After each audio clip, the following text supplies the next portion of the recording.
ওয়াকারুজ্জামান কার কথা মেনে চলছেন, ওয়াকার তার বাহিনীকে কার কথা মেনে পরিচালনা করাতে চাচ্ছেন তার উপর নির্ভর করছে। ওই যে তারেক রহমান বলছেন তাহাজ্জুদ পড়ে চলে যাবেন, আরেকজন বলছেন ফজর পড়ে চলে যাবেন। কারা যে শেষ পর্যন্ত কেন্দ্র পাহারা দিয়ে ভোটের ফলাফলটা তাদের পক্ষে নিয়ে আসতে পারবেন, এই পুরোটাই হয়তোবা নির্ভর করবে ওয়াকারুজ্জামান কোন দিকে তার বাহিনীকে পরিচালনা করতে পারছেন বা করতে চাইছেন। আমরা সকলেই জানি বাংলাদেশের সেনাপ্রধান জেনারেল ওয়াকারুজ্জামান বড় বড় কথা বলতে বড্ড ভালোবাসেন। মানে যা তিনি পারবেন না তার দায়িত্ব নিয়ে নিতে তাঁর জুড়ি মেলা ভার। 2024-এর 5ই আগস্টে আমরা প্রথম দেখলাম যে সেনাপ্রধান ওয়াকারুজ্জামান জনসমক্ষে বেরিয়ে এসে বললেন তিনি আমাদের জানমালের সব দায়িত্ব নিয়ে নিয়েছেন, কাজেই আমাদের আর চিন্তার কোনো কারণ নাই। এরপর দমকে দমকে উনি অনেক কথা বলেছেন। তিনি বলেছিলেন 2025-এর ডিসেম্বরের মধ্যে নির্বাচন হতে হবে। তিনি বলেছিলেন মব ভায়োলেন্সে জিরো টলারেন্স, কোনোভাবেই সেনাবাহিনী কোনো রকম বিশৃঙ্খলা সহ্য করবে না। মানে কয়েক দফা দমকে দমকেই বলেছেন। 2024-এ কয়েক দফা বলেছেন, 2025-এ ফেব্রুয়ারিতে, মেতে, জুনে বেরিয়ে এমন নানা রকম কথা বলেছেন। তারপর তার বাহিনীর অন্য জেনারেলেরাও সংবাদ মাধ্যমের সামনে এসে এসব বলেছে বটে, কিন্তু সেনাবাহিনীর দশা হয়েছে এমন করুণ বাংলাদেশে যে এক প্লাটুন সৈন্য নিয়ে গিয়েও ভুয়া ভুয়া তারা দিলে তারা লেজ গুটিয়ে পালিয়ে যান। শুধুমাত্র ধানমন্ডি 32 নাম্বার থেকে তাই নয়, মনে করে দেখুন গাজীপুরে ওই যে ইসরায়েল বিরোধী আন্দোলন এমন ছড়িয়ে পড়লো যে একটা বাটা, পিৎজা হাট এসব লুটপাটের এক চরম উৎসব শুরু হলো। তখনও কিন্তু ছবি বেরিয়েছিল যে সেনাবাহিনী এক কোণে চুপচাপ লুকিয়ে আছে। এহেন নেতা সেনাপ্রধান ওয়াকারুজ্জামান এবার আশ্বস্ত করে বলেছেন নির্বাচনের সকল প্রস্তুতি নেওয়া হয়ে গেছে এবং নির্বাচন কোনোভাবেই না হওয়ার নাকি কোনো সম্ভাবনা নাই। মানে মনে হচ্ছে যেন নির্বাচন হবে কি হবে না সে সিদ্ধান্ত নেওয়ার মালিক সেনাপ্রধান ওয়াকারুজ্জামান। এবং তিনি বলেছেন যে তারা আশ্বস্ত করতে চান যে যেহেতু লাখো সদস্য তিনি মোতায়েন করে দিয়েছেন সেনাবাহিনীর, সর্বত্র সেনা সদস্যরা আছেন, কাজেই কোনোভাবেই যাতে কেউ ভীত না হয়, সকলে যাতে নিশ্চিন্তে ভোট কেন্দ্রে যায়। কারণ ভোট কেন্দ্র বা ব্যালট বাক্স দখলের কোনো চেষ্টা হলেই নাকি তারা রক্ষা করবেন, তারা উদ্ধার করবেন। ভাবেন তো, মানে কয়েকটা ঘটনা আপনাদেরও যা মনে পড়ছে সেগুলো মনে করে দেখেন যে সেনাপ্রধান ওয়াকারুজ্জামানের এসব কথায় কোনো ভরসা পাওয়া যায় কিনা।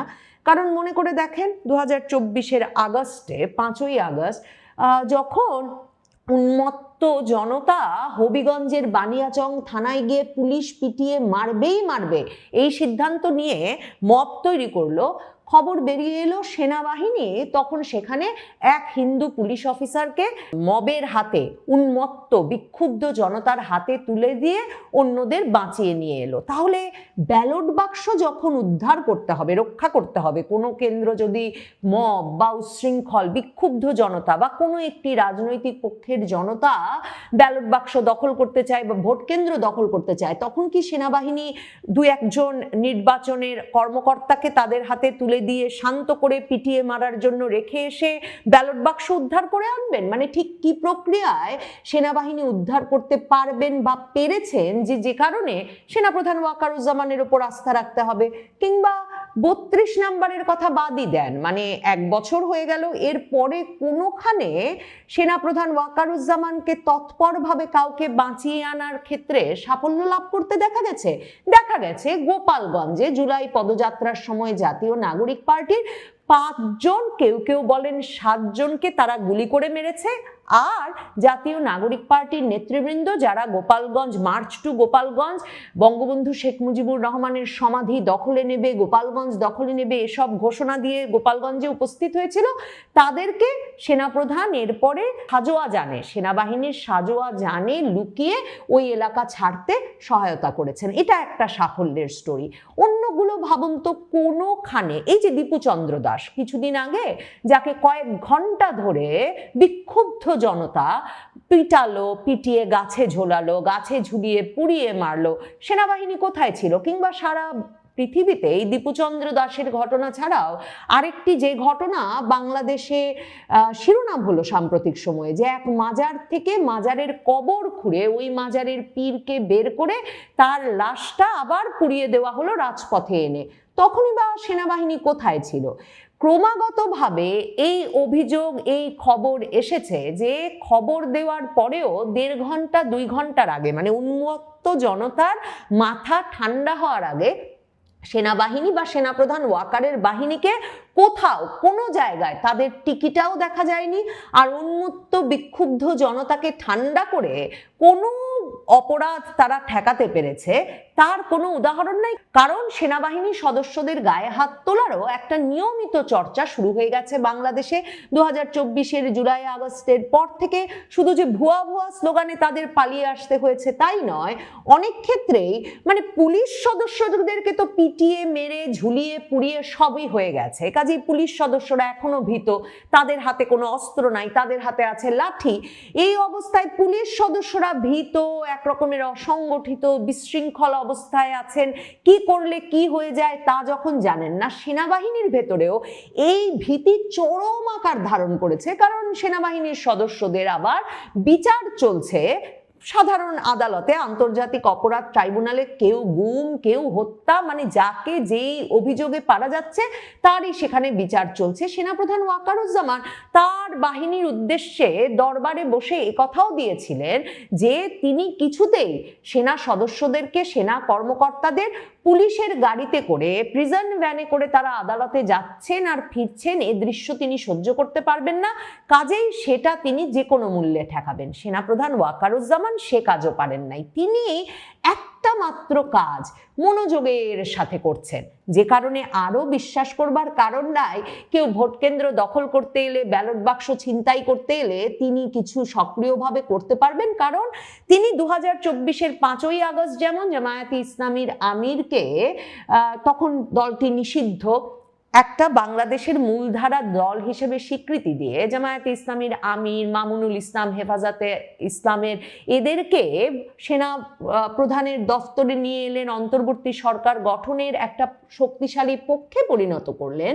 সেনাপ্রধান ওয়াকারুজ্জামানের সাথে জামায়াতের আমিরের অত্যন্ত ঘনিষ্ঠ সম্পর্কটা কিন্তু এখনো বজায় আছে। মানে কে কার কথায় চলছেন সেটা নিয়ে এক একজন এক এক তত্ত্ব দিতে পারেন, কিন্তু স্পষ্টত তাদের সম্পর্কটা ভীষণভাবে সক্রিয় আছে। একদিকে যেমন জামায়াতে ইসলামীর ঘনিষ্ঠ ব্রিগেডিয়ার জেনারেল আজমি সংবাদ মাধ্যমে সাক্ষাৎকার দিয়ে বলেছেন যে সেনাপ্রধান ওয়াকারুজ্জামান তার সব কথাই মেনে চলছেন, কয়েক দফা তার কাছে হাত জোর করে ক্ষমাও চেয়েছেন যে যাতে তিনি সেনাবাহিনীর বিভিন্ন কর্মকর্তাদের বিচার আচার থেকে মুক্ত করেন। ব্রিগেডিয়ার জেনারেল আজমি রাজি হন নাই। কাজেই সেনাপ্রধান ওয়াকারুজ্জামান জানেন যে যে কোনো সময় তাকেও আদালতে 2024-এর জুলাই আগস্টে যাত্রাবাড়ি অপারেশন কিংবা যে কোনো ঘটনার জন্য, বা তিনি ক্ষমতায় থাকতে এই যে ব্রিগেডিয়ার জেনারেল আজমিকে সেনাবাহিনীর সদর দফতরে মানে ক্যান্টনমেন্ট এলাকায় গুম করে রাখা হয়েছিল, এমন যে কোনো অভিযোগে তাকেও জেলে ঢুকিয়ে দেওয়া হতে পারে, আদালতের বিচারের সম্মুখীন করা হতে পারে। কাজেই সেনাপ্রধান ওয়াকারুজ্জামান একটা সরু সুতার উপর দিয়ে সবসময় হাঁটছেন।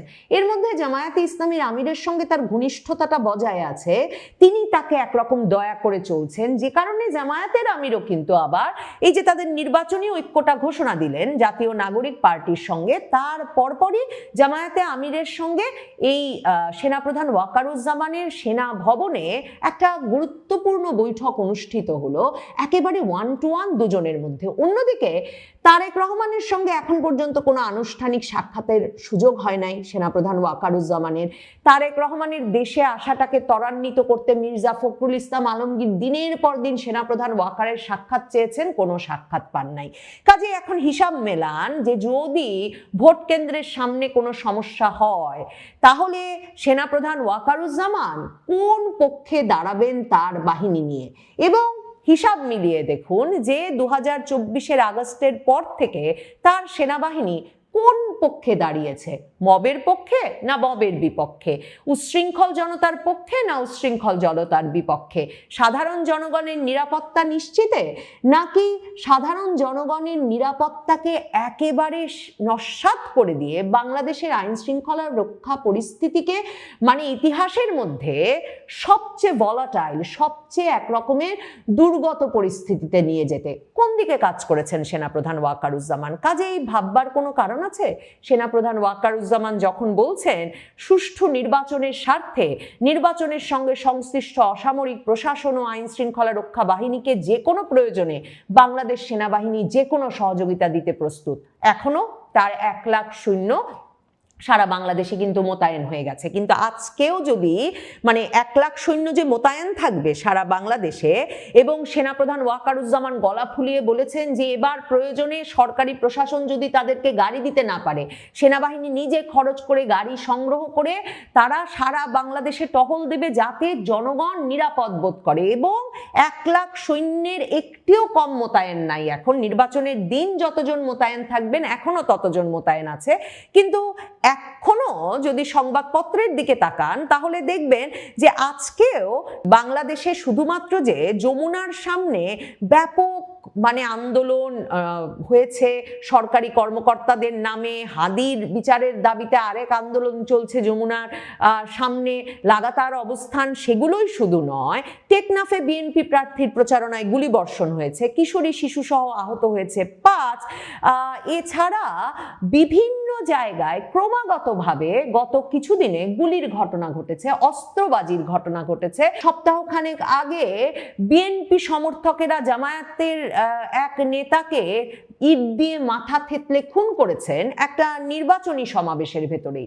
তো তাহলে এই যখন পরিস্থিতি, তখন মানে 12 তারিখে কি স্পেশাল মানে নিরাপত্তাটা দিতে পারবেন ওয়াকারুজ্জামান? কারণ মনে রাখতে হবে যে 1 লক্ষ সৈন্য বা 1 লক্ষ সেনা সদস্য বাংলাদেশের নির্বাচন পরিচালনায় কাজ করছেন বটে, কিন্তু বাংলাদেশে ভোট কেন্দ্রের সংখ্যা কিন্তু 42,000-এর বেশি। তো তাহলে প্রায় 43,000 ভোট কেন্দ্রে 1 লক্ষ সৈন্য কাজ করছেন সেনাবাহিনীর সদস্য।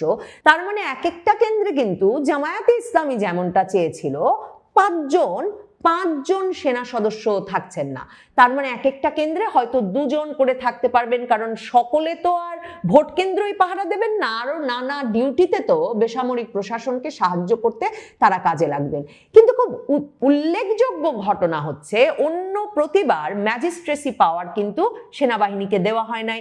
স্ট্রাইকিং ফোর্স হিসেবে মানে বেসামরিক প্রশাসন নির্দেশনা দিলে তারা এগিয়ে আসবেন, এই এখতিয়ার দিয়ে সেনাবাহিনীকে ভোট কেন্দ্র থেকে বেশ দূরে রাখা হতো এবং 42,000 থেকে 45,000 সেনা সদস্য মোতায়েন থাকতেন। এবার দ্বিগুণ মোতায়েন করা হয়েছে এবং এই দ্বিগুণ সদস্যরা নাকি ভোট কেন্দ্রের আঙিনা পর্যন্ত থাকতে পারবেন। তার মানে তারা কিন্তু ওয়াকারুজ্জামান কার কথা মেনে চলছেন, ওয়াকার তার বাহিনীকে কার কথা মেনে পরিচালনা করাতে চাচ্ছেন তার উপর নির্ভর করছে। ওই যে তারেক রহমান বলছেন তাহাজ্জুদ পড়ে চলে যাবেন, আরেকজন বলছেন ফজর পড়ে চলে যাবেন। কারা যে শেষ পর্যন্ত কেন্দ্র পাহারা দিয়ে ভোটের ফলাফলটা তাদের পক্ষে নিয়ে আসতে পারবেন, এই পুরোটাই হয়তোবা নির্ভর করবে ওয়াকারুজ্জামান কোন দিকে তার বাহিনীকে পরিচালনা করতে পারছেন বা করতে চাইছেন। গত কয়েক মাসের হিসাব নিকাশ নিলে এটা বুঝতে বাকি থাকে না যে ওয়াকারুজ্জামানরা কার পক্ষে কাজ করছেন।